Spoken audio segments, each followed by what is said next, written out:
Corneal ulcer এবং এর কারণে যে অন্ধত্ব, বাংলাদেশে এটা তৃতীয় কারণ। অনেক রুগীরা আমাদেরকে প্রশ্ন করেন যে স্যার, কর্নিয়াল আলসার হলে এই রুগী কি আর কখনোই দেখতে পাবে না, অর্থাৎ দৃষ্টিশক্তি পুনরুদ্ধার সম্ভব কিনা? আমাদের উত্তর হলো হ্যাঁ, এটা সম্ভব। তবে বিষয়টা সময় সাপেক্ষ এবং কিছুটা আর্থিক প্রশ্নতে জড়িত।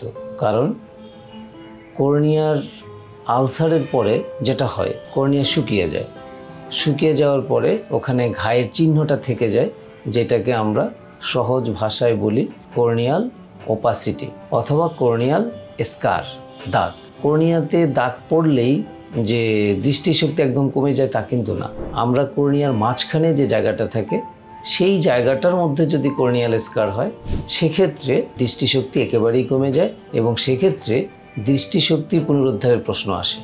আর সেই দৃষ্টিশক্তি পুনরুদ্ধারের ক্ষেত্রে যেটা আমরা করে থাকি সেটা হলো কর্নিয়া সংযোজন, অর্থাৎ মৃত মানুষের কর্নিয়া প্রতিস্থাপন করা হয়। এই কর্নিয়াটাকে ফেলে দিয়ে এই কর্নিয়ার জায়গায় মৃত মানুষ থেকে নেয়া কর্নিয়া প্রতিস্থাপন করা হয়। আমি যেটা বলেছিলাম যে আসলে কর্নিয়া প্রতিস্থাপন একটু ব্যয়সাধ্য ব্যাপার।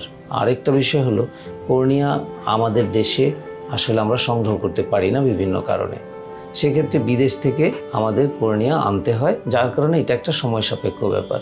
আসলে বুঝতে পেরেছেন যে কর্নিয়া আলসারের কারণে অন্ধত্ব প্রতিরোধ করা সম্ভব, কিন্তু এটা ব্যয়সাধ্য। এই জন্য আমরা চেষ্টা করব যাতে কর্নিয়াল আলসার না হয়। অর্থাৎ আমাদেরকে মনে রাখতে হবে যে prevention is always cure than medicine.